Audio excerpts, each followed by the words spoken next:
Hello, it's iBookBinding's podcast. It's the 17th episode, and today our guest comes from Greece, from Athens. It's Dimitris Koutsipetsidis. Almost Correct. there. It's really embarrassing because the sound "ts" is quite used in Russian language. So Hmm. I feel a lot of pain in not being able to to master it right now. It, it's okay. Um, Hi, Dimitris. It's very good to hear you, to see you as a guest here. Hi, Stepan. Hi, Pavel. Thank you very much for the invitation. It's great talking to you people. And as usual, my co-host joins us from Moscow. Hi, Pavel. Hi everyone. Dimitris, could you tell us a bit how you decided to make books, and especially how it happened that you decided to make tools? Because not every bookbinder decides to make his own, their own tools, and especially tools like you make, because they are quite, special. Thank you. I actually jumped from leatherworking to bookbinding back when I was at the university. I used to make small leather goods and sell them on the streets at touristic locations. And back then I was studying at the university, so I did this for, basically pocket money. And at some point I stumbled upon a book fair, and there was a kiosk which had bound books. And, it sparked a thought in me. Could I make this? Maybe yes. So I began thinking about it and made a few first and really crude attempts. And I got the bug, the bookbinding bug. Do you have any of the books, any of your first books with you, or? No, unfortunately, no. But I have the second one I ever made. I've made a post at my blog about it, so people can see it and cringe. We can link it below. What were you studying at the university? Was the hobby connected to your actual profession at the time? I was studying linguistics. Whoa. So in a way. That was quite a jump. How did you start in leatherworking? Did you have some kind of previous experience? No, not really. I just picked it up at some point. I can't really remember any specific reason for that.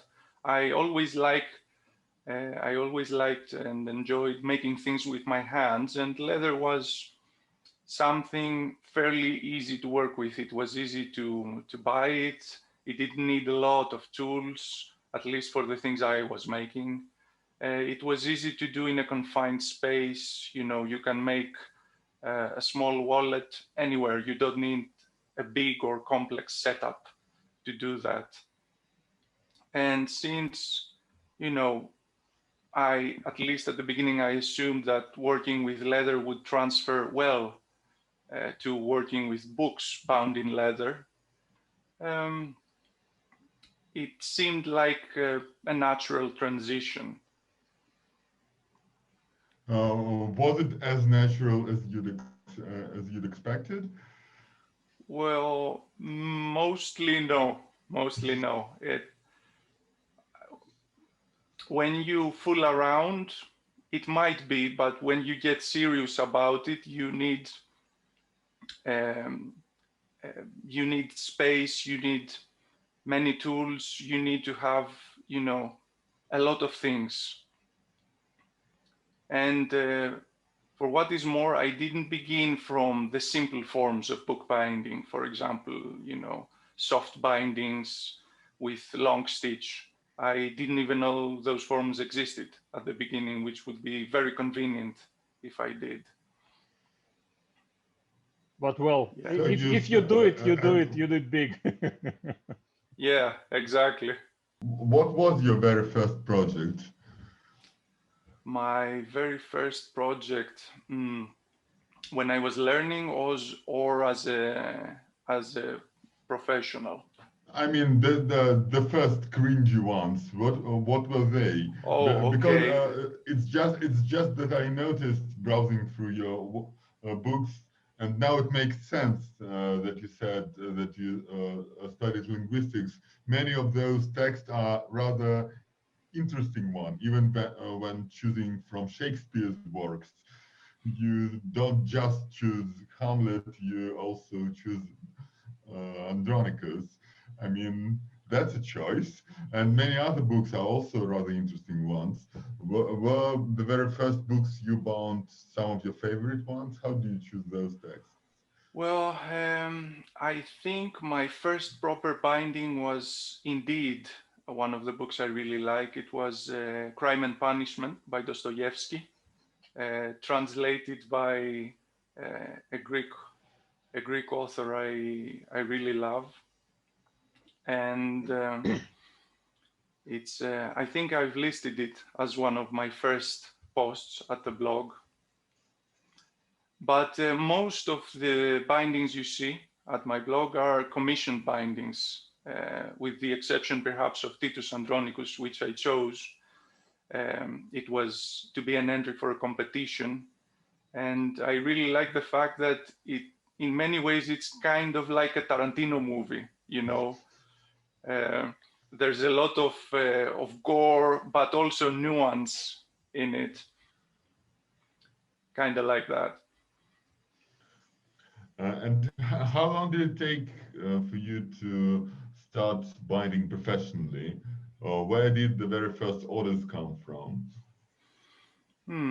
I think it was about 3 years, and after that I slowly began binding books for other people. The first commissions always come from people in your social circle, from people they see you are trying something new, you are learning craft, and they give you a shot. But was it your goal to become a professional bookbinder, or it just happened naturally? Well, at the time I began learning bookbinding, I knew I didn't want to be a professor, which is the main course after the studies I was doing at the time. So for the first months, I was really intrigued by bookbinding, but I didn't have such a goal. But after that, it became more and more apparent that this is what I want to do. This speaks to me on many levels. I also left academia a few years back. What was it for you? Why did you go into linguistics, and why didn't it stick?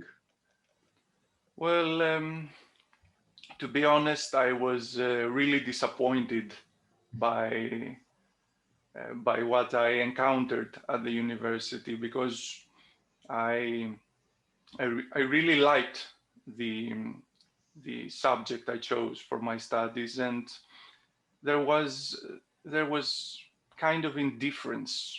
Don't know. I think it's the best word, from the university. It was just stale lessons.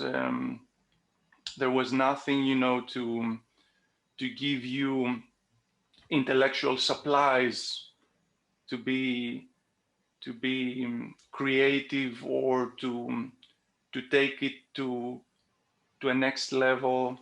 It was just, okay, here's what you need to know, get your diploma, get out there, and didn't really like that. So you didn't feel passion there, but you found your passion in bookbinding. Exactly. And then you moved to teaching bookbinding, so your professorial career found you in the end. Yeah, I guess I ended up teaching anyway. Well, as for Pavel's comment, I still really like, you know, literature and linguistics. It's just that I don't pursue them in the context of academia.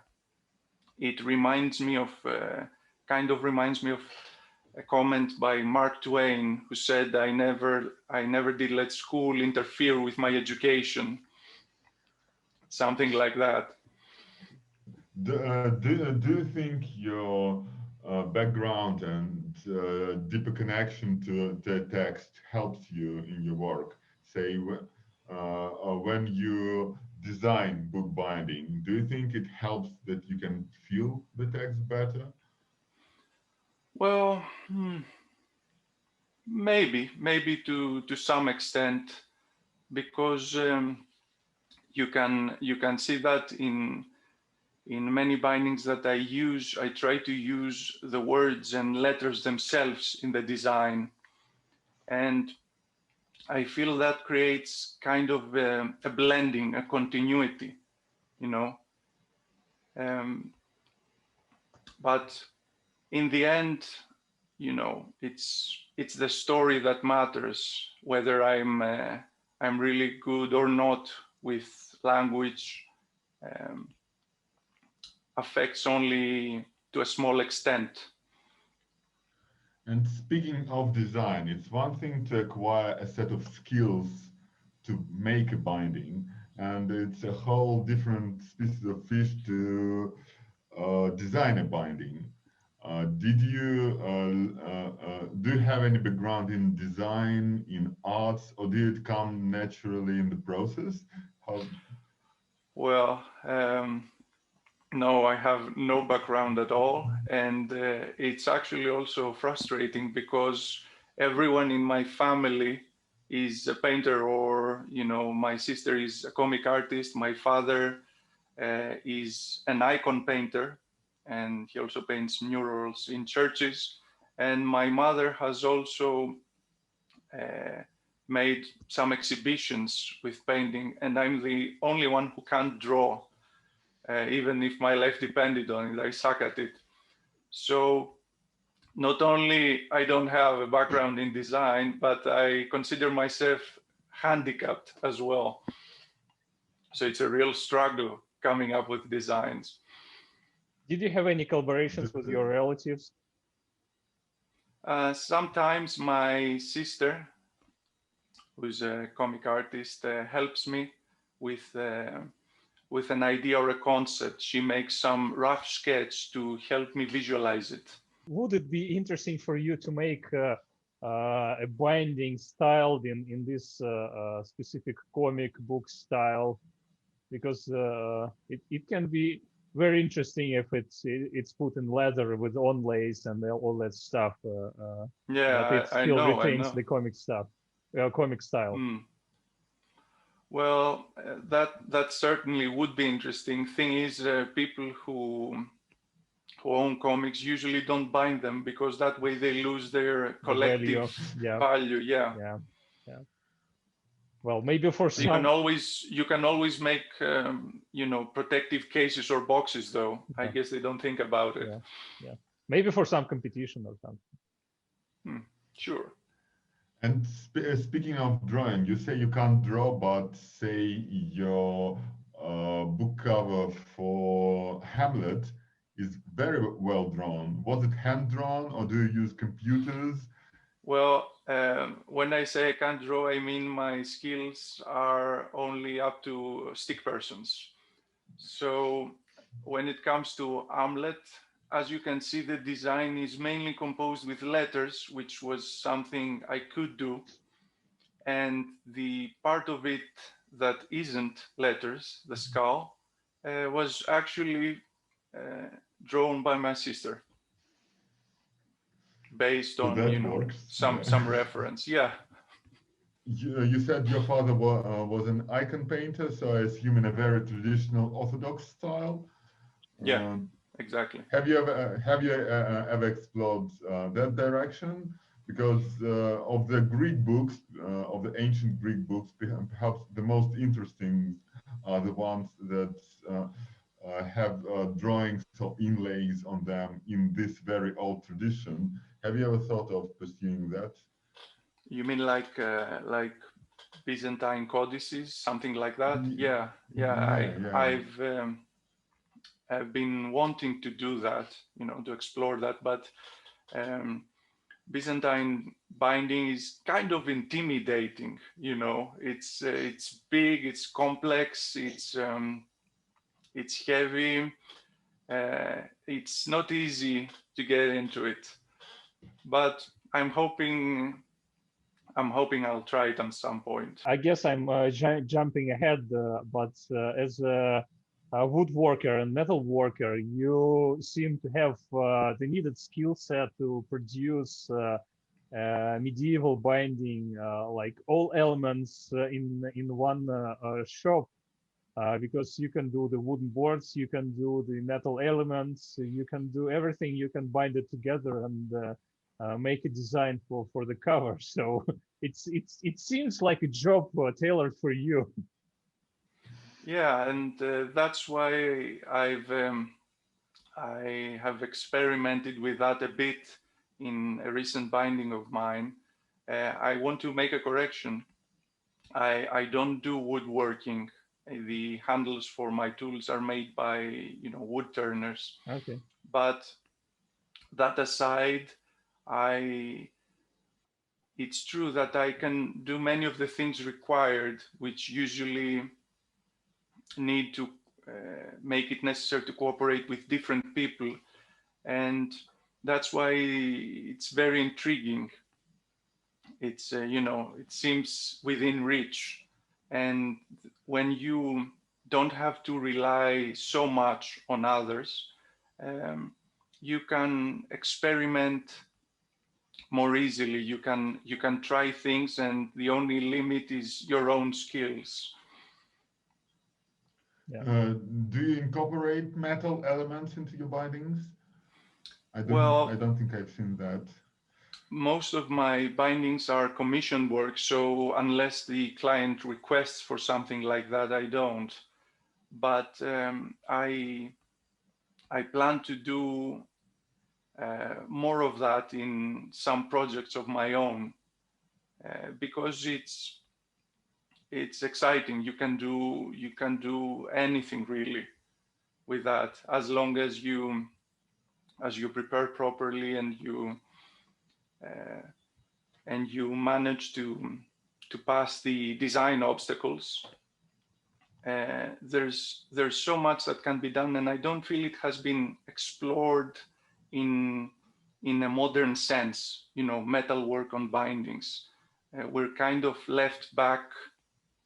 Mostly, there are some designers, some designer bookbinders, and some book artists that have explored it, but for the most part, it has remained, where it was in the Middle Ages, the Renaissance. With some of our previous guests, we discussed that it's quite important for a book artist or maybe an artist in general not to be a slave to their own style and to experiment and to look around and think out of the box. And with at least some of your bindings, we can see that, and you mentioned it, that there is this trait that you use letters as elements of design. And the other thing is that it really seems that you like tooling, both blind tooling and gold tooling. I wouldn't say, though, that these are the traits of your bindings that are so persistent in all your works that this makes all the works look alike. So it's something that connects them, but still you do not look like a slave of your own style. But what do you think about it? What are your experiments? How you try to think out of the box with your works? Well, What you say is interesting because I actually don't feel I have achieved, at least to this point, to have a personal style.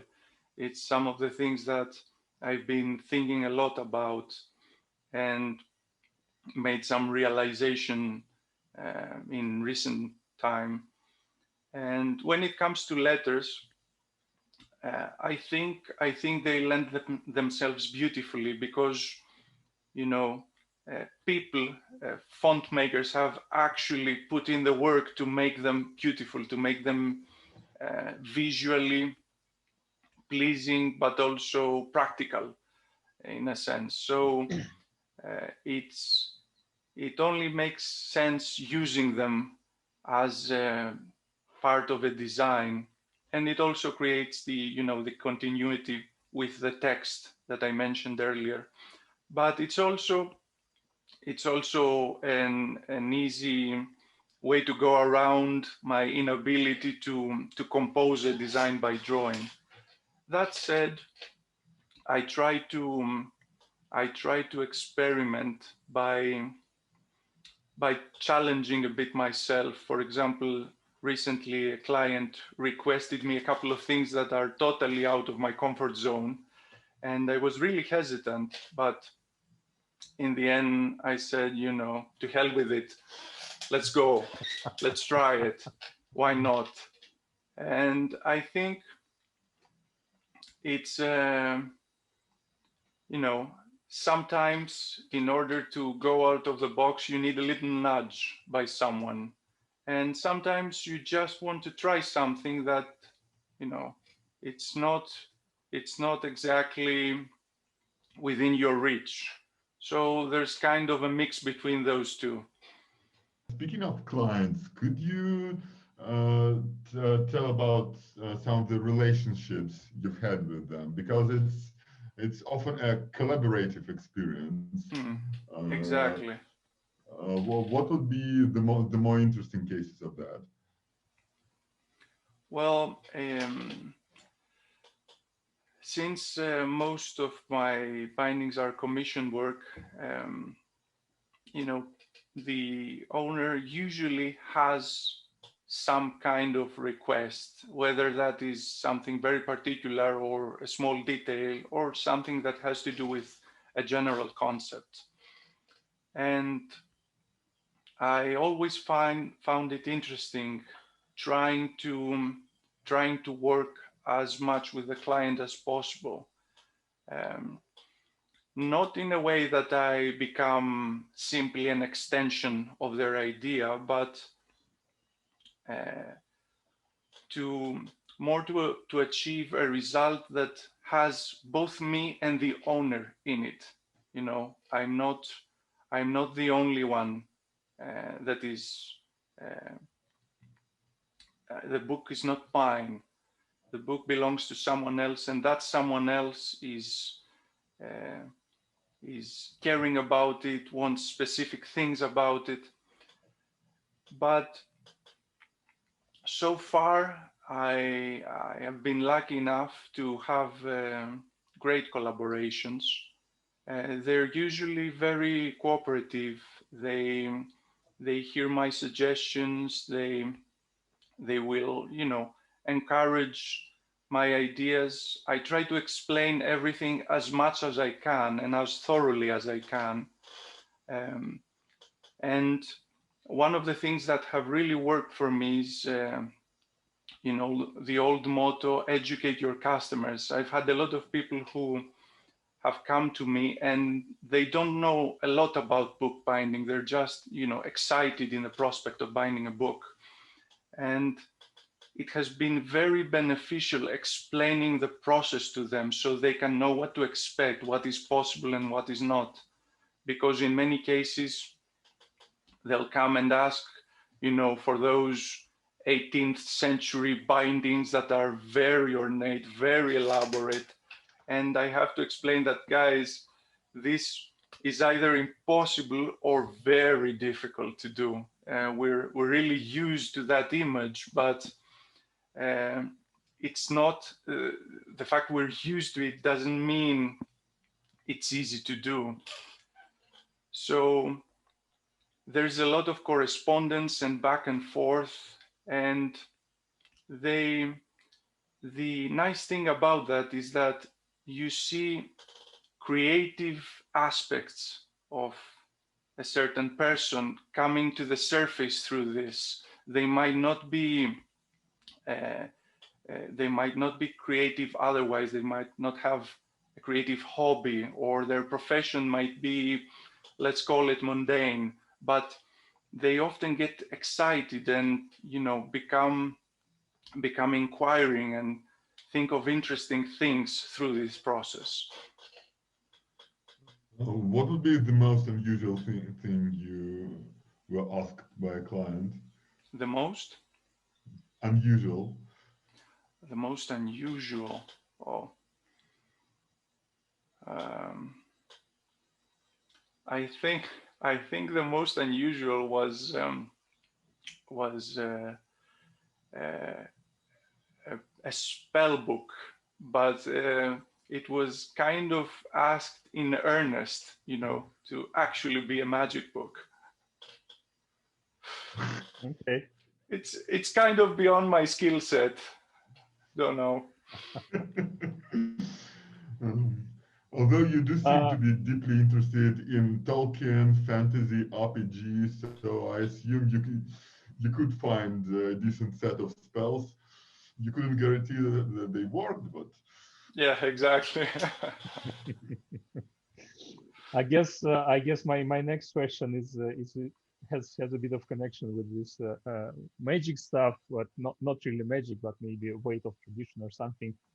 We had some guests from United States. They have pretty modern bookbinding tradition, which of course stays on the shoulders of European main European tradition, German, French, and British European tradition.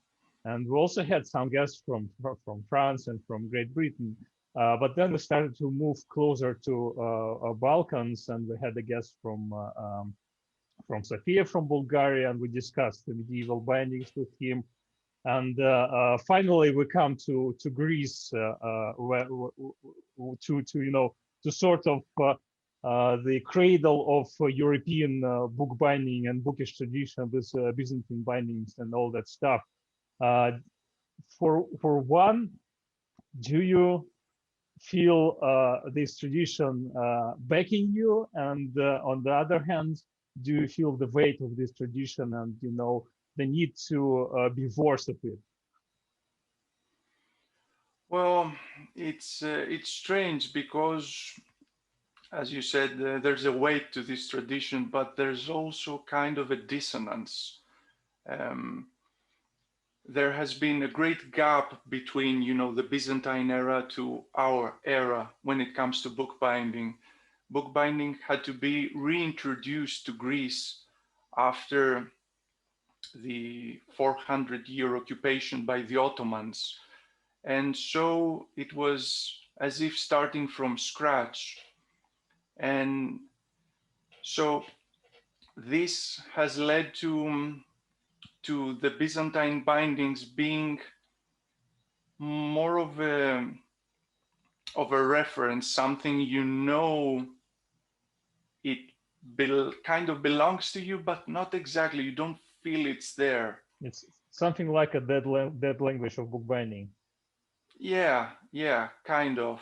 And it's a pity, really, because there's a lot to explore there. And I was recently talking with someone who asked me, why don't you incorporate elements of that binding school into your work now? Why don't you try to assimilate it creatively? And I really didn't have an answer for him, because it's something that one would expect we would have tried, but it's not easy. It also, I feel, would require a collaborative effort in that direction. It's as if reclaiming your past. It's not something that a single person, a single binder can do easily.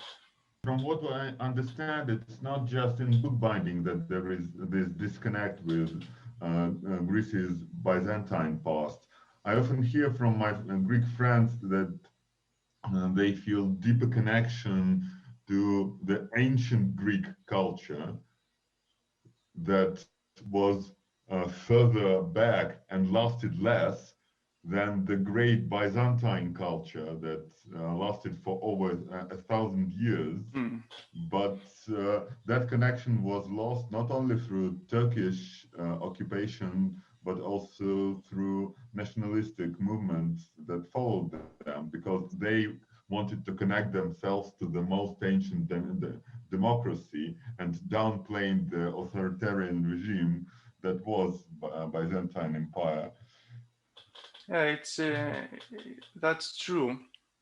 There's also another thing that doesn't help in getting more to know the Byzantine era, which, as you mentioned, lasted a very long time.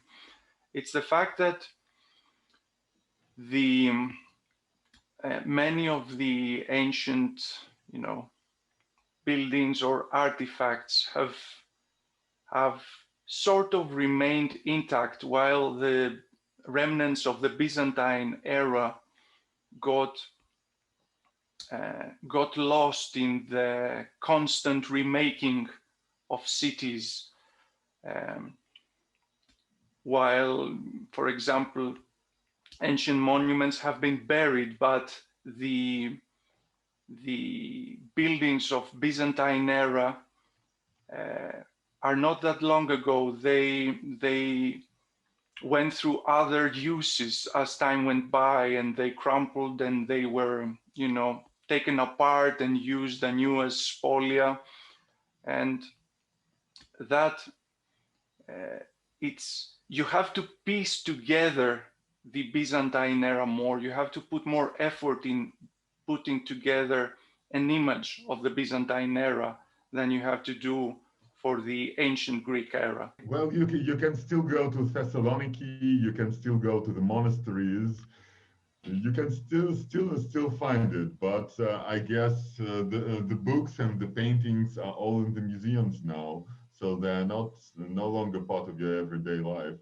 And Athens has hardly any Byzantine architecture, from what I remember. Yeah, exactly. It's the religious aspect has survived more or less intact. It's the one thing that has remained the same practically, and that's the main connection. And I think it's a pity, because there are a lot of interesting things in the Byzantine era in many ways, in science, in literature, in architecture, and they often get overlooked because the ancient Greek era, which is of course very important, is a lot more prominent, is a lot more out there, is a lot more Greek, you could say. It's more difficult to find the connection with the Greek identity in the Byzantine era. So it makes sense that the nationalist movements try to reclaim the long past, the ancient past, and not the recent, you could say, past. And speaking of the Byzantine bindings, do you have easy access to it? Can you just go to a museum and see masterpieces of that era? Because I certainly can. I can go to the Kremlin and I can see dozens and dozens of real masterpieces of that sort. But I don't know what the situation is back at you. Well, there is the Byzantine Museum in the center of Athens, and it has quite a few bindings from that era that you can see, but not as many as you mentioned, for example, for the Kremlin, for example. You could visit some libraries that have some extraordinary bindings, but most people don't know about it, simply don't know about it. And there isn't a lot of effort in, making it more popular, making it more known.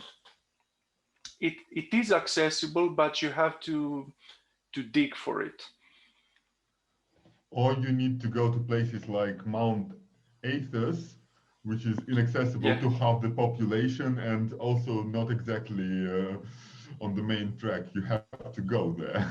Yeah, it's a big trip. You have to plan for it. But if you are interested in books and bindings and the history of the written speech, the written word, it's definitely a trip worth doing. You have to. There's also a religious context to it, which I assume many people do not feel comfortable with. So maybe libraries and institutions which are more accessible should, put a little bit more effort. I understand it's not easy, and it's not a very marketable subject, but there's a lot of interesting things there, and there are many layers which someone can explore, about history, about books, about the craftsmen and the artisans that created those bindings. There are a lot of connections. I wanted also to talk a bit about this previous year, because it was really strange for many of us, and especially strange for people who teach, especially people who teach in their own workshops and studios, because all of the limitations. And this podcast is also a bit unusual, because you recorded a workshop tour, and we will edit it a bit later in the second part of this podcast, and we will discuss it. And you talked about having classes during your workshop just a bit, but still, I wanted to ask you, how was it last year?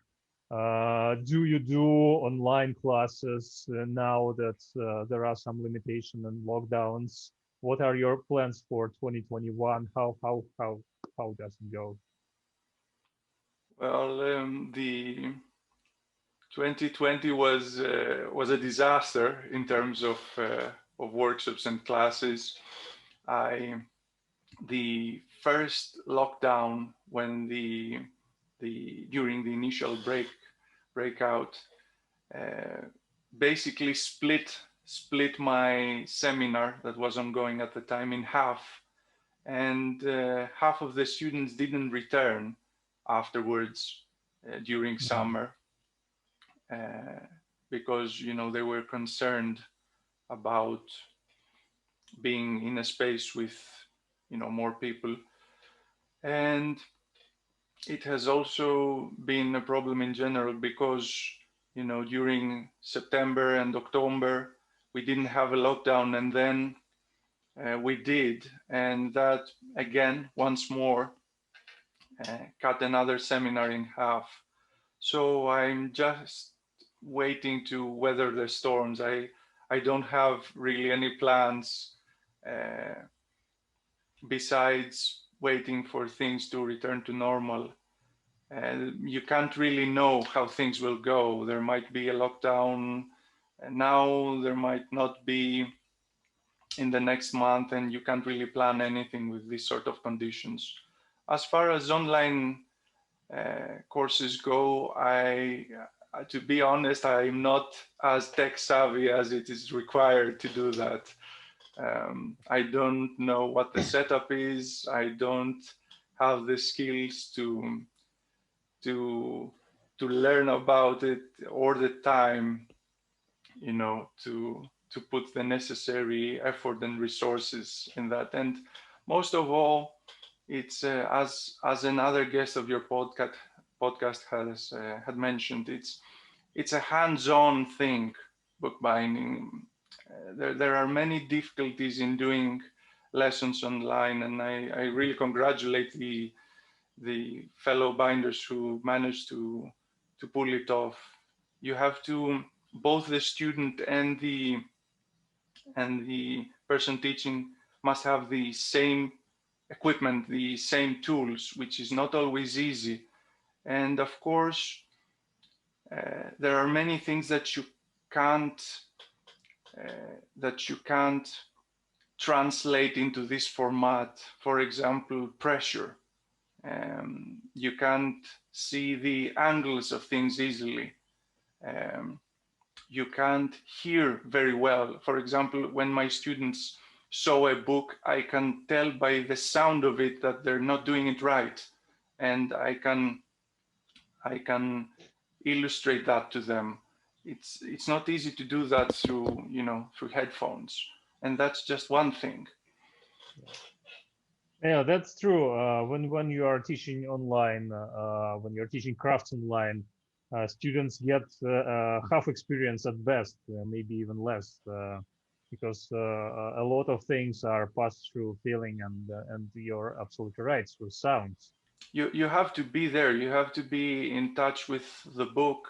You have to be able to see the process through many different angles. It's let's not forget that books are a 3D object. It has texture. It has a lot of moving parts, and a monitor screen is a flat thing. You can't get a good feel of what's going on. But it works, in simple forms and in specific techniques. It can work. Let's not overlook that. And what about your other endeavors? Has lockdown impacted production of tools or your work in any other way? Because Stepan, on the contrary, has almost been overwhelmed by Yeah, it's one of the most unexpected things, really, because since October, I'm pretty much in the same state as the one you described for Stepan. I've been getting, many tool orders, and they're actually somewhat more than I can handle, than I feel comfortable with. And I need someone to help me, but I can't have anyone because of the lockdown. It has, of course, created a lot of problems. Suppliers, for example, there's not easy access to them, or they don't stock everything I need. Stepan, you probably know a lot of this. Or they deliver not in 2 days, but in 3 weeks or something like that, and it leads to delays and troubles, and then orders start to accumulate, and you are in panic mode, and it's just Exactly. Oh God. Yeah. It's pretty much like that, but it's a good thing, because I was reasonably expecting everything to go to flatline, no commissions, no tool orders, and the opposite has happened, which was a pleasant surprise. And it's the one good thing in all this mess. Well, it's really good to hear that a fellow artisan is has a lot of work to do, and hopefully some profits. Perhaps many new bookbinders appeared in this year. Perhaps many new people moved to professionals because they have more time on their hands. Let's hope so. That was my guess. That was my guess, because I definitely saw a rise in orders during the last spring when the first lockdown was introduced, and part of it definitely is due to natural growth of my shop, but I think that part of it happened because of the fact that many people are sitting at home and they want to spend more time on their hobbies or try something new or something like that. Yeah, exactly. And as is the case usually with rough times, people tend to also reevaluate, their course. For example, during the 2008-2019 financial recession, the financial crisis, a lot of people in Greece either abandoned their profession or simply lost their job, and the ones they could, at least, they tried their hand at something that they wouldn't otherwise. And I think bookbinding, either as a hobby or as a profession, comes into this. It's something that would not be considered as much as an option when things are ordinary, but people staying more at home, or people feeling insecure about their job, is often an incentive to push into a direction that you didn't feel very, it required a bit of a courage before. It was considered a leap to do so, and now it seems like a possible option. I wanted to ask about Greek bookbinders. Are there many of you? That's what I wanted to do as well.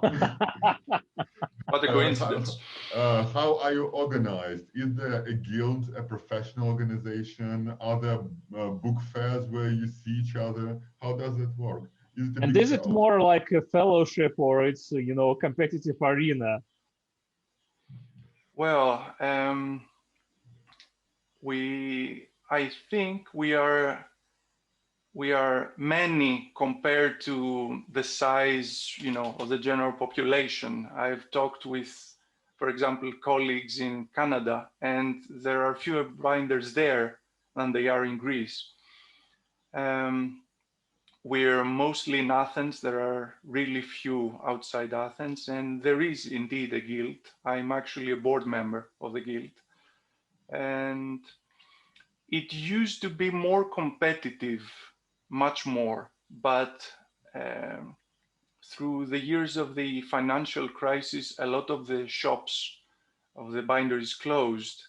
And so the ones that have remained, for the most part, care and help each other. So it's a very welcoming community, really. We try to do as many events as possible. Of course, the pandemic hasn't helped at all. And there used to be a lot of book fairs, which was a nice opportunity, to display our craft. But that more or less died out during the crisis, the financial crisis. We're trying to be as active as possible, though, to introduce people to our craft. And one of the things we do is there's an event called Bindery Day or something like that, in free translation, where a certain number of binderies is open to the public, and devotes that day in explaining what we do and showing certain techniques to visitors. And so it's a nice community. I think it's a nice community, and one that tries to be as active as possible. Are there any large binders there, or most of them are one-person ventures? Well, there are quite a few trade binderies, you know, big binderies, but it depends on what someone considers big. I was recently talking with a fellow binder in Germany, and she mentioned that she's working in a bindery that has 50 people working in it. And I said, wow. I mean, the largest bindery I can think of had 10 people in it. And for the most part, though, I think what you'll encounter more are, you know, single binder shops. And the work is kind of divided between those two types of binderies. Publishing houses most often go to trade binderies, as is, you know, as one would expect, and people or collectors or anyone having one to a small number of books that they want to bind visit, you know, the single artisan binderies. Is there some kind of set career path for someone who wants to become a binder? Is there an apprenticeship system? How do you become a guild member? Do you just come and show your books, or do you have to go through some kind of certification? Well, first of all, the guild is not open only to bookbinders. It's also open to anyone who is interested in bookbinding, whether they practice it or not. So you just have to show up, say, I like what you do, and pay a very small fee. And you're a member. Congratulations. What was the first thing you asked? Do you have some kind of apprenticeship system? Oh, yes. Okay. Well, there used to be an apprenticeship during the 90s, the 80s and the 90s, and most of the bookbinders that are currently active, or at least many, came from that program, but it stopped receiving funds from, you know, from the state, from the government, so it couldn't go on. But nowadays there's not an apprenticeship of sorts. There are many bookbinders who teach bookbinding, who have courses, but there's not, you know, a cohesive full course on bookbinding provided by the guild itself. And it's something we've been discussing, but it's very difficult to do. You know, it requires a proper space with all the necessary equipment, and the guild doesn't have the resources for that, which is, you know, the main obstacle. And who's your average student? I mean, gender, age, background, profession, something like that. Well, gender-wise, it's mostly women, the vast majority. Age-wise, I think it's a split between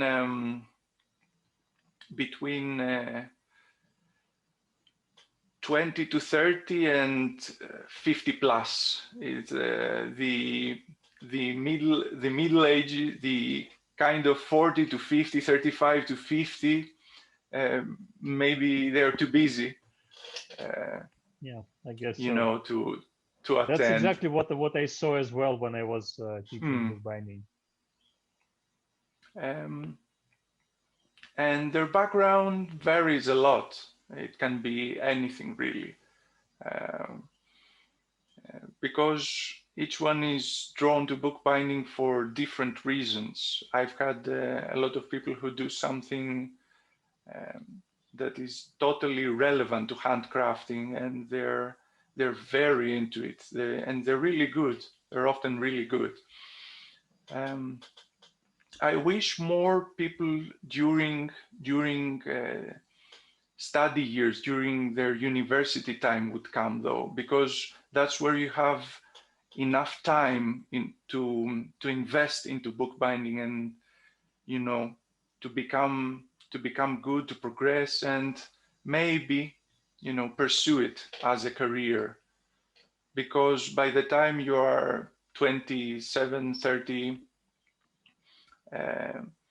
you have kind of settled into something, and it's not as easy to change course. Yeah, I guess so. I was 25, 26 when I started making books. Yeah. It's not easy. It's not easy. I also wanted to return a bit to your comments about trade binderies and Germany and all that stuff, because during our discussions with our guests from United Kingdom and from United States and other countries, it really seems that these large binderies where 50 employees are working making books it seems that it's something that remains maybe only in Germany, because I don't think there are many large binderies left in France. It seems that there are no large binderies with I don't know, dozens of people working there remaining in the UK. There are still some trade binderies, but they are not as large as they were. There are definitely no large binderies in the United States. I don't know of any large binderies with more than, I don't know, 10 to 15 employees in Russia. In Eastern Europe, you told us about Greece, that largest binderies are something like 10 people or something. And yeah, it seems that there also is Asia, and that's a completely different topic to discuss. And unfortunately, I'm not an expert, and I cannot share any thoughts on that. But I hope we will have some guests who will help us to to see what the picture is there. But it definitely seems that Germany is the last remaining power in large trade binders. Definitely, and it's interesting because in such a large bindery, things work very differently, and that's what I was discussing, that you get to learn things that you cannot otherwise in such a bindery, in such a large bindery, but that also, I think, that has pushed single binders to multitask more, to diversify their skill sets more, compared to the past, where each binder had its post in the bindery and they were doing specific things.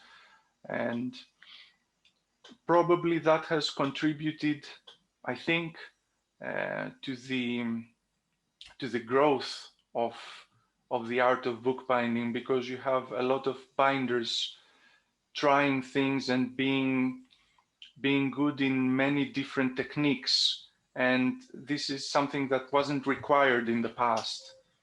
I also think that there might be another factor, that people no longer order many copies of the same design. They want to have a book that is unique to them, and so they'll sooner order a book from you or from someone else they found online, and then and they see that every book is different. Then they'll go to a professional bindery who make orders of 50 or 100 or 200 books that are all similar. So it's kind of coincided. The market changed, and also the professional part of it changed. Sure. It's interesting because we hear a lot that the book as an object is declining, Whereas in my trade, I see the opposite. I see it becoming perhaps a bit more niche, but I see more people involved in, in bookbinding, more people commissioning unique bindings than it was the case when I first began. And you can, I think, also see that in the many small printing houses that have popped up during, the last 2 decades, and you see amazing work done in that field. However, I may also add that doing unique bindings and doing mostly that can also be frustrating. Sometimes you want the repetitive work, even if that sounds, not sexy.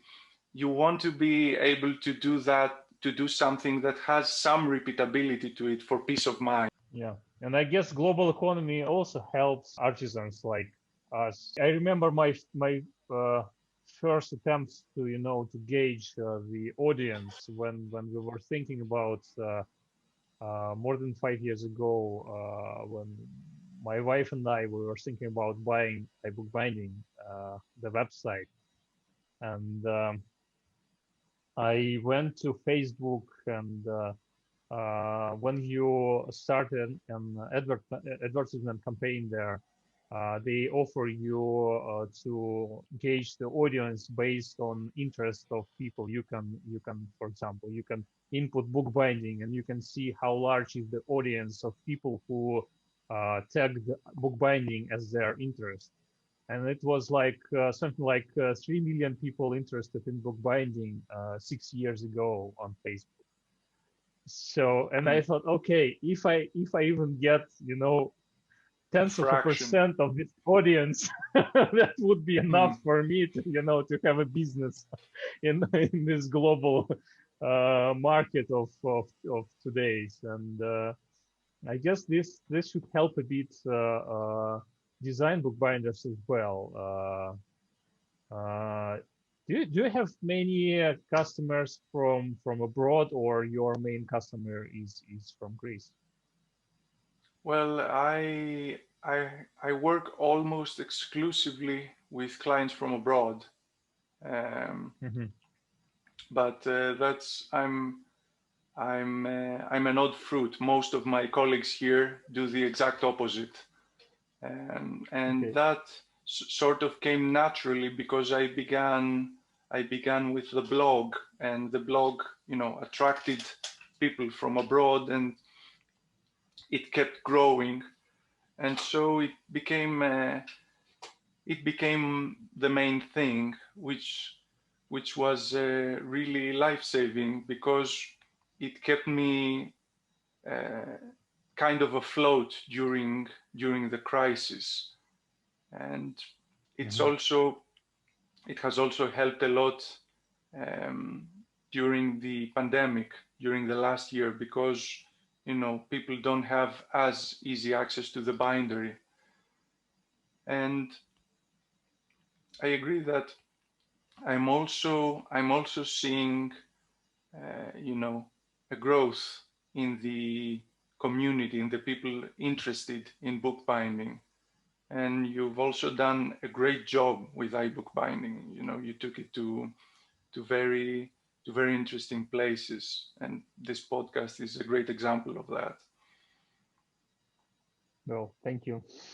It's a great pleasure, to meet all these different people and to talk about nice things, especially during 2020. Pavel, do you have any additional questions now, or should we proceed to the second part of our podcast and do a bit of show and tell and do this workshop tour and all that stuff? I have a few questions about the tour, and so yeah. Okay, so then we will proceed. to the second part, where we will discuss some of Dimitris' bindings and see a video with a workshop tour and discuss this workshop tour, and also discuss tools that Dimitris makes. So thank you very much, Dimitris. It was a great pleasure to see you almost like in real life, and to finally talk to you and to hear your story. Thank you. I Thank you hope- very much yeah. again for the invitation, and it was a great talk. As I've said, I was kind of nervous at the thought of it, but it was nothing like that. It was great. Yeah. I hope you will return to our podcast, maybe to the shorter version of our podcast, Bookish Talk, to discuss some of your new tools or bindings in the future. Yeah, we'll see how it goes. It would be a pleasure. And many thanks to all our community members, everybody who is subscribed to our channel on YouTube, or who visits our Instagram accounts, and a special thanks to our supporters on Patreon. Thanks to their pledges, we are able to pay for editing of these videos, and that really helps a lot. If you are ready to share $1 or more per month with us, please use the link below and become one of our Patreon supporters. This year, it may be even more important because we have some plans to add additional hosts to our project and include start a French-speaking branch of our podcast. And this will be possible, of course, if we have enough budget for that. So join the crowd. Thanks a lot for watching. And if you haven't subscribed, consider subscribing. And see you next time. Goodbye, everyone. Bye. Bye. Bye.